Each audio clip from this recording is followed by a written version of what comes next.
नमस्कार दोस्तों। आज की कहानी का नाम है हैमलेट, जो कि प्रसिद्ध अंग्रेजी लेखक विलियम शेक्सपियर के द्वारा लिखी गई है। तो चलिए सुनते हैं। इसके पहले यदि आप चैनल पर नए आए हैं तो चैनल को सब्सक्राइब कर बेल आइकन को क्लिक कर लीजिए। डेनमार्क से कुछ दूरी पर एक खूबसूरत देश था। वहाँ हैमलेट नाम का राजा राज्य करता था। उसका विवाह एक अत्यंत सुंदर राजकुमारी के साथ हुआ। दोनों एक दूसरे को बहुत प्रेम करते थे तथा एक दूसरे के लिए हमेशा प्राण तक न्यौछावर करने के लिए तैयार रहते थे। विवाह के बाद रानी ने एक पुत्र को जन्म दिया। उसका नाम कुमार हैमलेट रखा गया। बचपन से ही वह माता की अपेक्षा अपने पिता से अधिक प्रेम करता था। महाराज हैमलेट को क्लेडियस नाम का एक छोटा भाई भी था। वह उन्हीं के साथ रहता था।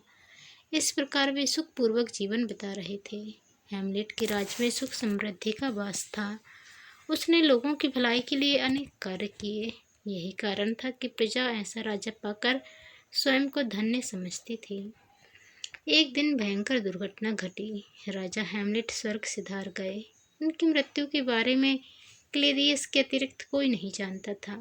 आंखों में आंसू भरकर उसने भारी मन से घोषणा की कि एक जहरीले सर्प के काटने से महाराज हैमलेट काल का ग्रास बन गए हैं। हैमलेट की मृत्यु का समाचार प्रजा पर कड़कती बिजली बनकर गिरा। प्रजा अपने राजा हैमलेट को बहुत प्रेम करती थी। इस समाचार ने उन्हें दुख के गहरे सागर में डुबो दिया। सारे राज्य में शोक की लहर दौड़ गई। इस दुर्घटना का सबसे बुरा असर राजकुमार हैमलेट पर पड़ा। वह अपने पिता से बहुत स्नेह करता था। उसका अधिकांश समय उन्हीं के साथ व्यतीत होता था। उसका नन्हा दिल पिता की मृत्यु से बिल्कुल टूट गया। उसकी आंखों से निरंतर आंसू बहते रहते। उसकी भूख प्यास और नींद समाप्त हो गई थी। किसी तरह समझा बुझाकर उसे सुलाया जाता, परंतु आधी रात के समय पिता को पुकारते हुए वह बिस्तर से उठ बैठता। उसके बाद सारी रात करवटें बदलते या रोते हुए गुजार देता था। इसी प्रकार 2 महीने बीत गए, लेकिन अब भी उसके दिलो दिमाग पर पिता की छाप ताज़ा थी। एक पल के लिए भी वह पिता को नहीं भूला था। वह उनके कक्ष में जाकर घंटों रोया करता था। अभी वह स्वयं को संभाल भी नहीं पाया था कि एक दिन एक समाचार सुनकर वह आश्चर्यचकित रह गया। उसे अपने कानों पर विश्वास नहीं हुआ। जिस माँ ने जीवित रहते उसके पिता को अथाह प्यार दिया था, जो उनके लिए अपना सब कुछ न्यौछावर करने को तत्पर रहती थी, उसी ने उसके चाचा क्लेडियस के साथ विवाह कर लिया था। इस बारे में उसने उसे भी कुछ बताना उचित नहीं समझा था। सारा कार्य बड़े गुप्त ढंग से संपन्न हुआ था। यह विवाह किसी भी प्रकार से उपयुक्त नहीं कहा जा सकता था। जहाँ रानी सुंदरता की मूर्ति थी, वहीं क्लेडियस बहुत काला भद्दा और असामान्य कदकाठी का व्यक्ति था। ढूंढने पर भी उसमें कोई गुण नजर नहीं आता था। स्पष्ट शब्दों में कहा जाए तो वह किसी भी तरह से रानी और राज सिंहासन के योग्य नहीं था, परंतु यह बात केवल हैमलेट समझता था। रानी ने तो इस ओर से अपनी आंखें मूंद रखी थीं। रानी ने इस विवाह के लिए बहुत जल्दी अपनी स्वीकृति दे दी थी। यही बात हैमलेट को सबसे अधिक चुभती थी। उसके पिता को गुजरे अभी 2 महीने ही हुए थे कि उसकी माँ ने दूसरा विवाह कर लिया था।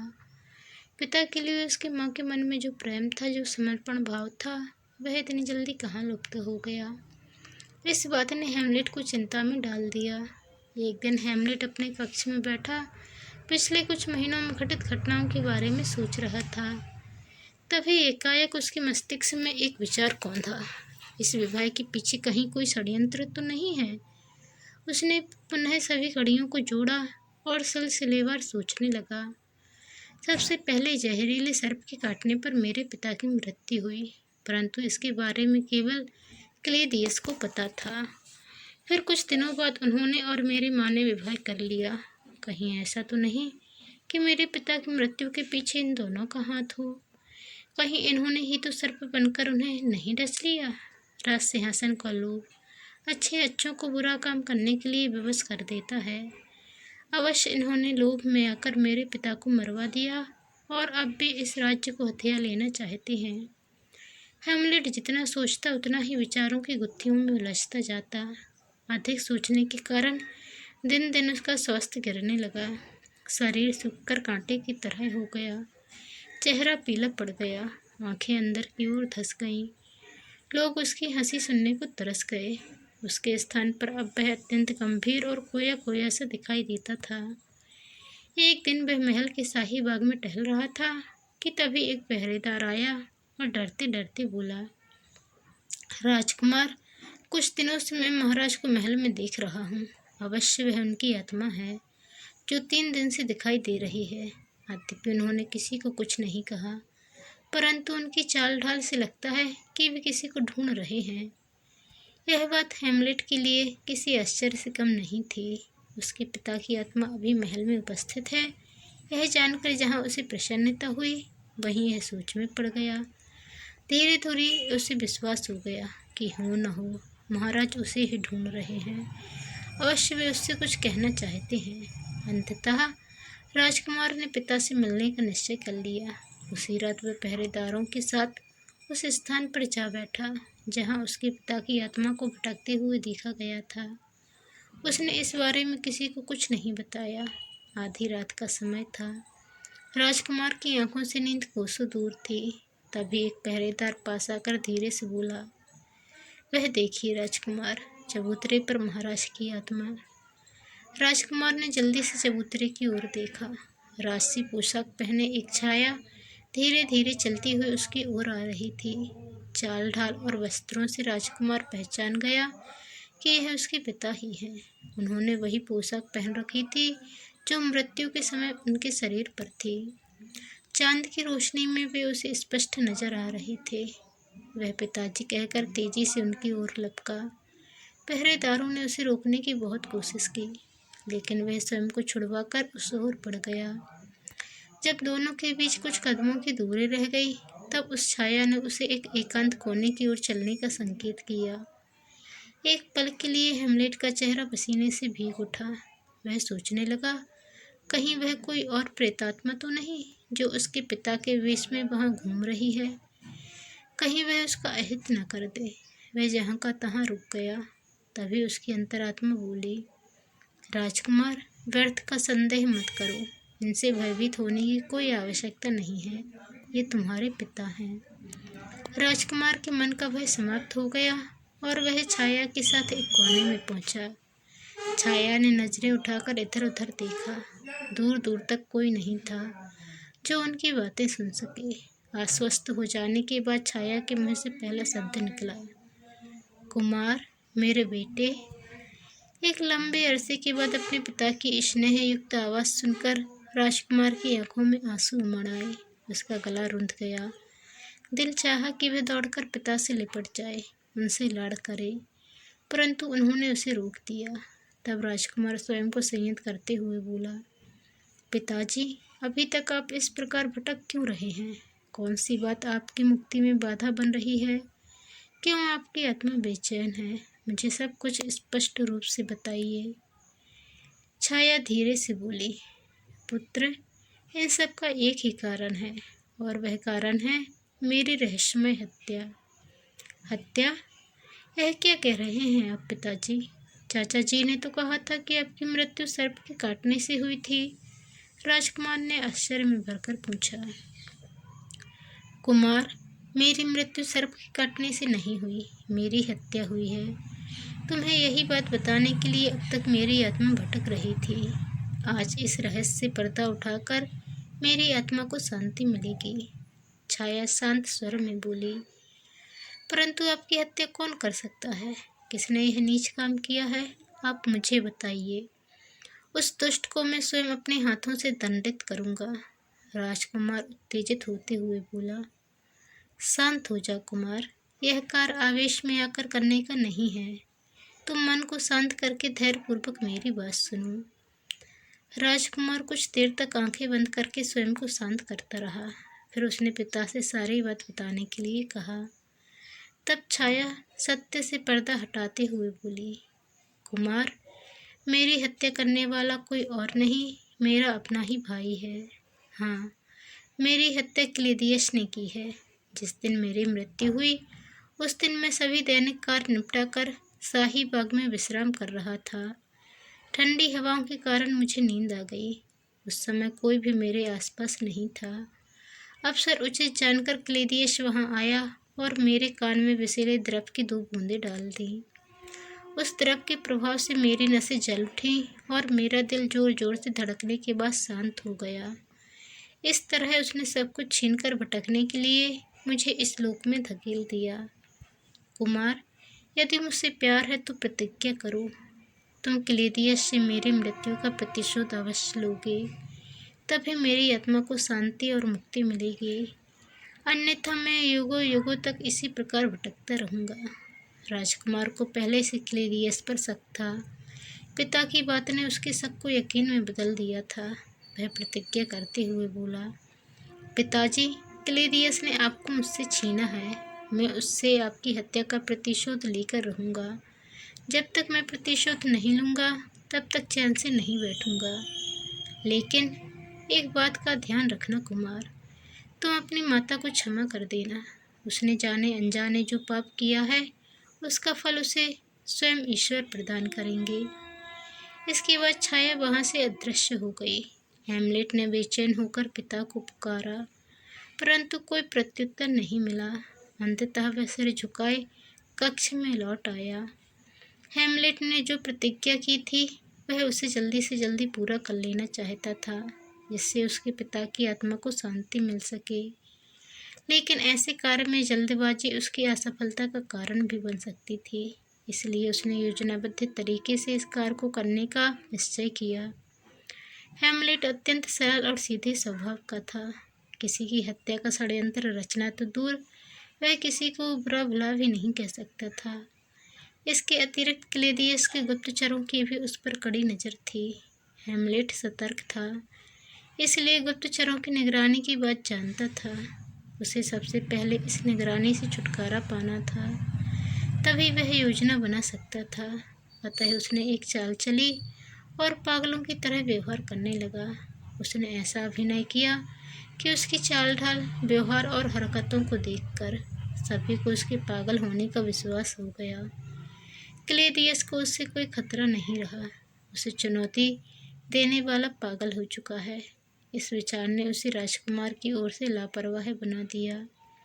इसी के चलते उसने गुप्तचरों को भी निगरानी से हटा दिया। दरबार में एक वजीर था जिसकी ओफिलिया नाम की एक पुत्री थी।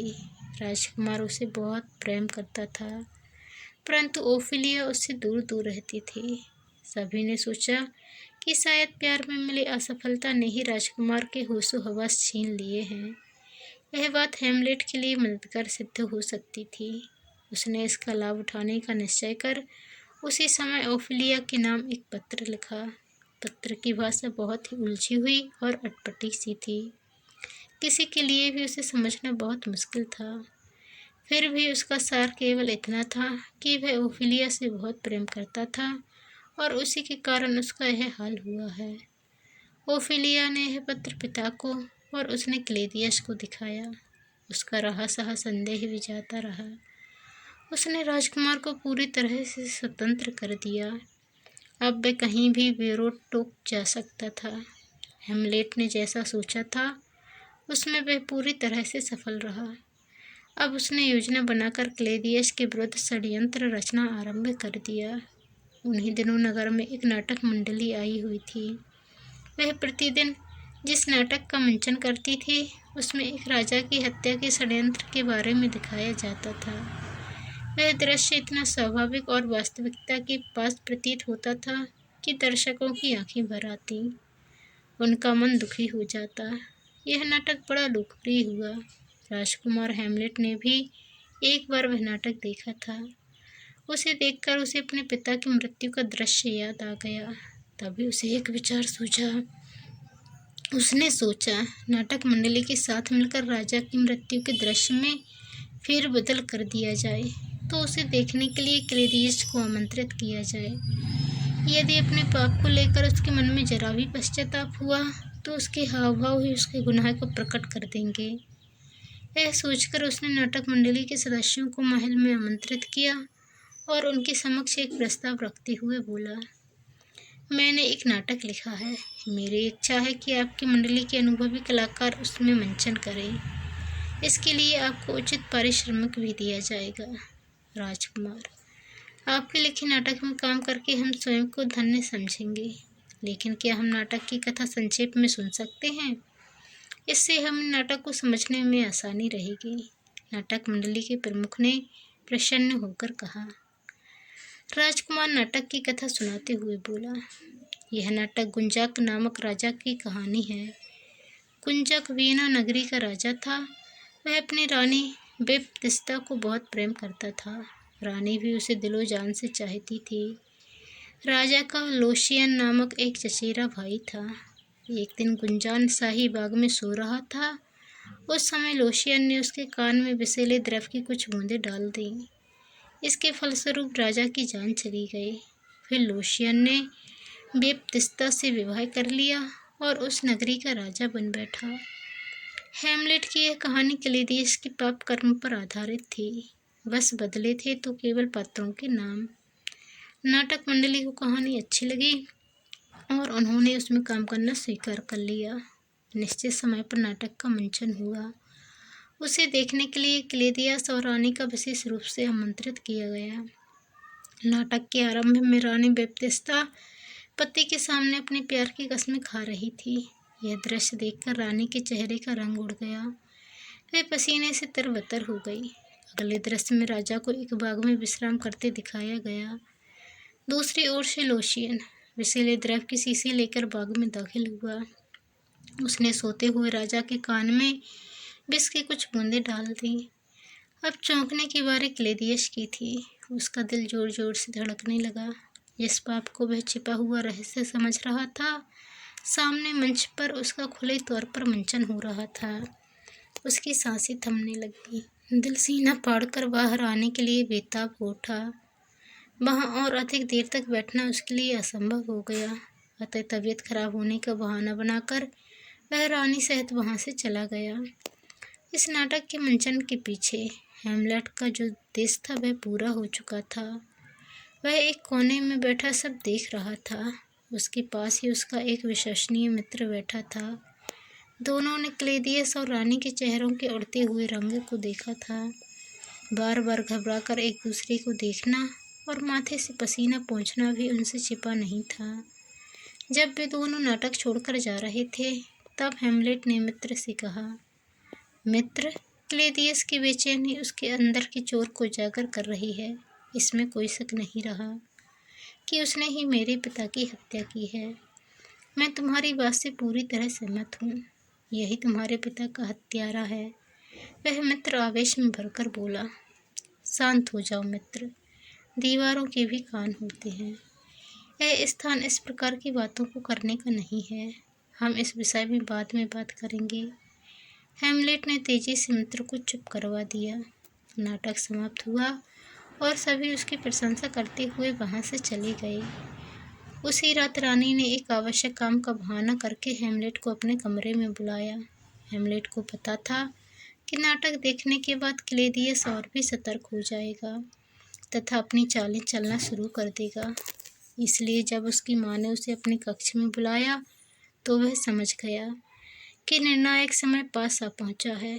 उसे अपनी माँ से घृणा होने लगी, क्योंकि वह भी हत्यारे का साथ दे रही थी, लेकिन उसे अपने पिता के शब्द याद थे। इसलिए उसने निश्चय किया कि चाहे कुछ भी हो जाए, वह अपनी माँ का कोई अहित नहीं करेगा। किसी प्रकार स्वयं को नियंत्रित करके हैमलेट रानी के कक्ष में प्रविष्ट हुआ। उस समय रानी खिड़की के पास खड़ी बाहर की ओर देख रही थी। कदमों की आहट पाकर वह मुड़े और उसे संबोधित करते हुए बोली, आओ कुमार, बैठो।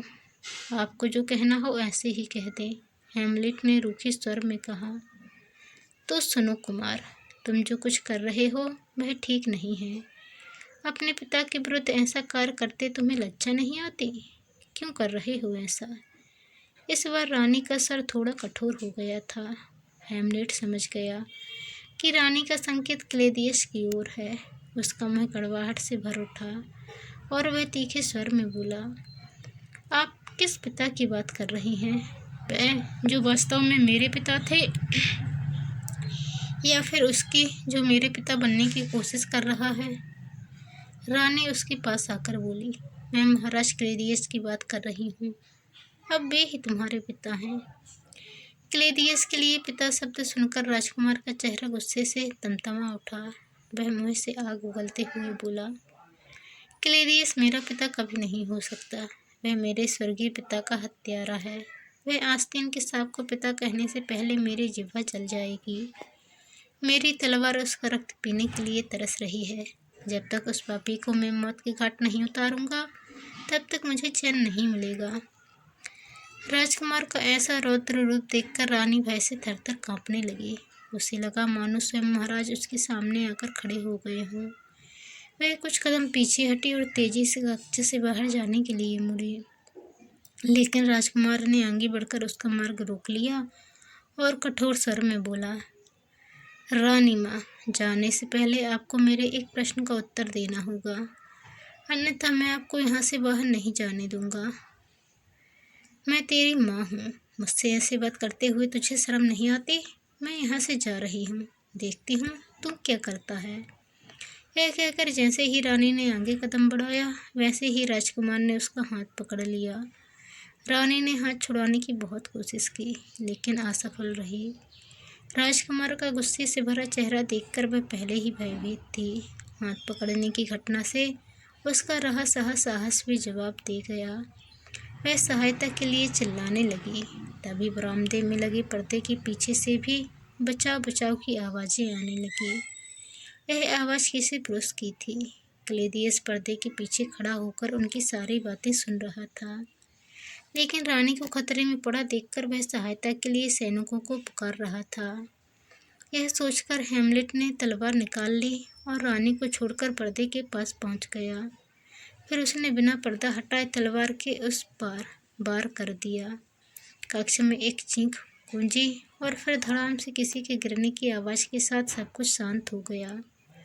पर्दे के पीछे छिपा आदमी मारा जा चुका था। यह सोचकर राजकुमार निश्चिंत हो गया था। वह उस व्यक्ति को देखना चाहता था। उसने आगे बढ़कर पर्दा एक और सरका दिया। जमीन पर ओफिलिया के पिता की लाश पड़ी थी। वह क्लेडियस का विश्वास पात्र था और उसी के कहने पर वहां छिपकर उनकी बातें सुन रहा था।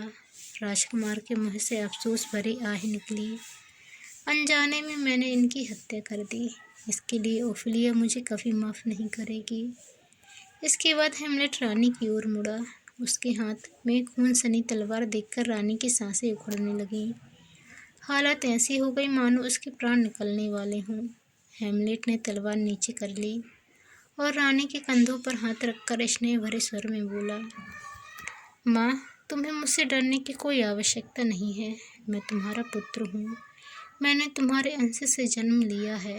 आज भी मैं तुम्हारा उतना ही सम्मान करता हूँ जितना पहले करता था। परंतु माँ, यह सच है कि क्लेडियस ने महाराज की हत्या की है। उसके हाथ महाराज के खून से रंगे हुए हैं। उसने सिंहासन पर अधिकार करने के लिए ही आपसे विवाह किया है। उस जैसे पापी और नीच का साथ देकर आप अपने वंश को कलंकित कर रही हैं। राजकुमार की बातें सुनकर रानी की नजरें शर्म से झुक गईं। उसके पास कहने को कुछ भी नहीं बचा था। हेमलेट ने माता का चेहरा ऊपर उठाया और दीवार पर टंगी महाराज की तस्वीर की ओर संकेत करते हुए बोला, देखो माँ, पिताजी हमारी ओर कितनी उम्मीद भरी नज़रों से देख रहे हैं। वे अपने हत्यारे से प्रतिशोध चाहते हैं। वे चाहते हैं कि हम एक साथ क्लेडियस को उसके किए की सज़ा दें। इस काम में आप मेरी सहायता करेंगे? हेमलेट के मुँह से यह स्नेहपूर्ण शब्द सुनकर रानी की आंखों में आंसू भर आए। उसके मन में ममता की सागर हिलोरें मारने लगी। उसने पुत्र को गले से लगा लिया। हेमलेट उसे सांत्वना देते हुए बोला, तुम चिंता मत करो माँ, मैं क्लेडियस को उसके किए की सज़ा अवश्य दूंगा। मुझे सिर्फ आपके आशीर्वाद की ज़रूरत है, जिससे मैं तभी कमरे में एक स्वर गूंज उठा जिसने राजकुमार की बात को पूरा कर दिया, अपने पिता की हत्या का बदला ले सकूं। राजकुमार ने चौंक कर स्वर की दिशा की ओर देखा। वहाँ उसके पिता की आत्मा खड़ी हुई थी। वह खुशी से चीख पड़ा, पिताजी, आप आ गए पिताजी। महाराज की आत्मा शांत स्वर में बोली, पुत्र, मैं तुम्हें यहाँ तुम्हारे कर्तव्य की याद दिलाने आया हूँ। तुम्हें अपनी प्रतिज्ञा याद है ना कुमार? तुम्हें क्लैडियस से मेरी हत्या का बदला लेना है। पिताजी, मैं यह बात कभी नहीं भूल सकता। अपनी प्रतिज्ञा पूरी करने के लिए मैं अपने प्राणों की आहुति देने से भी पीछे नहीं हटूंगा। उसे अपने पाप का फल अवश्य भुगतना होगा। राजकुमार उत्तेजित होकर बोला, पुत्र, याद रखना, जब तक क्लैडियस जीवित है तब तक मेरी आत्मा को शांति नहीं मिलेगी। मैं इसी तरह यहाँ वहाँ भटकता रहूँगा। उससे प्रतिशोध ही मेरी मुक्ति का एकमात्र उपाय है। यह कहकर राजा की आत्मा अदृश्य हो गई। रानी आश्चर्यचकित होकर कभी राजकुमार को देख रही थी तो कभी उस स्थान की ओर जिस ओर राजकुमार मुँह करके बोल रहा था। ना तो उसे वहाँ कोई दिखाई दिया, ना ही उसने किसी की आवाज़ सुनी, परंतु उसे अपने चारों ओर सर्द सी एक लहर अवश्य महसूस हो रही थी। उसी के कारण वह थर थर काँप रही थी। हेमलेट जानता था कि रानी महाराज की आत्मा की उपस्थिति से पूरी तरह अनजान है, इसलिए उसने भी इस विषय में उसे कुछ नहीं बताया। वह केवल इतना ही बोला, माँ, आप क्लैडियस से सावधान रहना। जो पापी एक हत्या कर सकता है उसे दूसरी हत्या करने से कोई डर नहीं लगेगा। अगर उसे पता चल गया कि आप मेरा साथ दे रही हैं तो वह आपको भी जीवित नहीं छोड़ेगा। इसलिए जो कुछ भी करना सोच समझ कर करना। यह कहकर वह कक्ष से बाहर चला गया। उधर क्लैडियस को गुप्तचरों द्वारा माता पुत्र के इस मिलन की खबर मिल गई थी। उसने निश्चय कर लिया कि वह कल ही राजकुमार को विदेश भेज देगा। दूसरे दिन प्रातःकाल उसने हेमलेट को बुलाया और कठोर स्वर में बोला, कुमार, कल रात तुमने सबसे वरिष्ठ और वफादार वजीर की हत्या करके हमारे लिए संकट पैदा कर दिया है। इस घटना से प्रजाजन में क्रोध और असंतोष की लहर उठ रही है। इसलिए उचित यही है कि तुम कुछ दिनों के लिए यहाँ से कहीं दूर चले जाओ। मैंने इसका सारा इंतजाम भी कर दिया है। जहाँ यह सब कुछ शांत हो जाएगा तब तुम वापस लौट आना। उसके बाद उसने 2 विश्वसनीय अधिकारियों के साथ राजकुमार को जबरदस्ती जहाज पर चढ़ाकर विदेश भेज दिया। अफसरों की विशेष हिदायत दी गई थी कि मार्ग में अफसर देखकर उसे मौत के घाट उतार दिया जाए। राजकुमार उसके इरादों को भली भांति समझ रहा था, लेकिन वह विवश था। परंतु जाको रखे साइयाँ मार सके न कोई। मार्ग में समुद्री डाकुओं ने जहाज पर आक्रमण कर दिया। दोनों पक्षों में भयंकर युद्ध हुआ, जिसमें दोनों अधिकारी मारे गए। परंतु डाकुओं का सरदार हेमलेट को पहले से पहचानता था। अतः उसने उसे ससम्मान वापस डेनमार्क भेज दिया। डेनमार्क पहुंचते ही राजकुमार को एक बुरी खबर मिली। पिता की मृत्यु से ओफिलिया को गहरा सदमा पहुंचा था। इस सदमे को सहन न कर सकने के कारण उसने आत्महत्या कर ली। उस समय उसका अंतिम संस्कार किया जा रहा था। इस खबर ने हेमलेट को बुरी तरह से हिलाकर रख दिया। वह विक्षिप्त की तरह तेजी से उस ओर भागा जहाँ ओफिलिया का शव रखा हुआ था। उसका भाई उसे दफनाने की तैयारी कर रहा था। उस समय क्लैडियस रानी और अन्य दरबारीगण उसकी अंतिम क्रिया में उपस्थित थे। हेमलेट तेजी से भीड़ को चीरता हुआ आया और ओफिलिया के शव से लिपटकर जोर जोर से रोने लगा। उसका भाई एक पल को भौंचक्का रह गया। फिर उसे याद आया कि इसी ने उसके पिता की हत्या की थी और इसी के कारण आज उसकी बहन उसे छोड़कर चली गई। उसने हेमलेट को पकड़ लिया और लात घूंसों से उसकी पिटाई करने लगा। हेमलेट को पिटते देख क्लैडियस मन ही मन बहुत खुश हो रहा था। वह चाहता था कि आज उसके रास्ते से हेमलेट नाम का कांटा हमेशा के लिए निकल जाए। परंतु तभी कुछ दरबारियों ने आगे बढ़कर दोनों को अलग अलग कर दिया। ओफिलिया का भाई क्लैडियस को संबोधित करते हुए बोला, महाराज, इसी ने मेरे पिता की हत्या की है। इसी के कारण मेरी बहन ने आत्महत्या की है। इसने मेरा घर उजाड़ दिया है। मैं इसे अपने हाथों से दंड देना चाहता हूँ। तुम्हारे आरोप 100% सही है, परंतु इसका अर्थ यह नहीं है कि इसे तुम इस प्रकार दंडित करो। मैं तुम दोनों के बीच द्वंद्व युद्ध निश्चित करता हूँ। इसमें जो विजयी होगा उसे ही जीवित रहने का अधिकार होगा। क्लैडियस ने मन ही मन मुस्कुराते हुए अपना निर्णय दिया। इस निर्णय के पीछे क्लैडियस का कुटिल दिमाग चल रहा था। वह जानता था कि ओफिलिया के भाई की तुलना में राजकुमार अभी बच्चा है। वह उसका सामना नहीं कर पाएगा।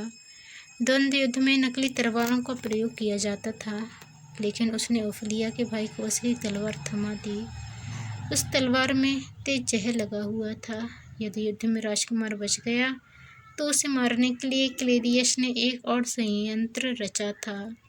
उसने अपने पास एक शाही प्याला रखा जिसमें शरबत के साथ साथ विषैले द्रव की कुछ बूंदें भी थीं। युद्ध आरंभ होने के पूर्व उसने घोषणा की कि युद्ध में विजयी होने वाले को वह सम्मान के रूप में शरबत का शाही प्याला पेश करेगा। उसके इस संयंत्र से रानी भी अनजान थी। निर्धारित समय पर युद्ध आरंभ हुआ। उसे देखने के लिए सारा नगर रंगभूमि में उमड़ आया था। पहले तो हेमलेट ओफिलिया के भाई पर हावी रहा, लेकिन धीरे धीरे उसने हेमलेट पर प्रहार करने आरंभ कर दिए और फिर उसने उस पर एक प्राणघातक वार किया। हेमलेट ने खुद को बचाने का भरसक प्रयत्न किया, परंतु फिर भी तलवार ने उसके शरीर पर घाव बना डाला। जैसे ही विष हेमलेट के शरीर में गया, उसे भयंकर जलन होने लगी। वह समझ गया कि क्लेडियस ने उसके साथ छल किया है। जहर तेजी से उसके शरीर में फैल रहा था। उसे अपनी मौत दिखाई देने लगी, परंतु मरने से पहले वह अपनी प्रतिज्ञा पूरी करना चाहता था। अतः उसने ओफिलिया के भाई से तलवार छीनकर उसी के सीने में घोंप दी। फिर खून सनी तलवार लेकर उसने क्लेडियस की ओर देखा। उसका यह रूप देखकर रानी भयभीत हो गई। उसने घबराकर शाही प्याला उठाया और सारा शरबत पी लिया। जहर ने अपना असर दिखाया और रानी तड़पते हुए वहीं ढेर हो गई। माँ को तड़प तड़प कर प्राण त्यागते देख हेमलेट को पिता की मृत्यु याद आ गई। इस पापी ने उसे इसी प्रकार तड़पा तड़पा कर मारा था। वह तेजी से क्लेडियस की ओर लपका। जहर के असर के कारण उसके पैर बुरी तरह लड़खड़ा रहे थे, लेकिन गिरने से पहले वह किसी भी तरह क्लेडियस तक पहुंच जाना चाहता था। उसने सारी शक्ति एकत्रित की और सिंहासन के सामने जा पहुंचा। क्लेडियस ने भागने की कोशिश की, परंतु तब तक बहुत देर हो चुकी थी। हेमलेट ने उसके सीने में तलवार घोंप दी। क्लेडियस भयंकर चीत्कार करते हुए जमीन पर गिर पड़ा और कुछ ही देर में उसके प्राण त्याग दिए। हेमलेट के चेहरे पर संतोष और प्रसन्नता के भाव उतर आए। आखिरकार उसने अपने पिता की मृत्यु का प्रतिशोध ले लिया। अब वह शांतिपूर्वक मर सकता था। उसे विश्वास था कि क्लेडियस की मृत्यु के साथ ही उसके पिता की आत्मा मुक्त हो गई होगी। फिर उसने भी अपने प्राण त्याग दिए। तो दोस्तों, आपको ये कहानी कैसी लगी कमेंट कर ज़रूर बताएं। चैनल पर नए आए हैं तो चैनल को सब्सक्राइब कर बेल आइकन को क्लिक कर लें। धन्यवाद। जय हिंद।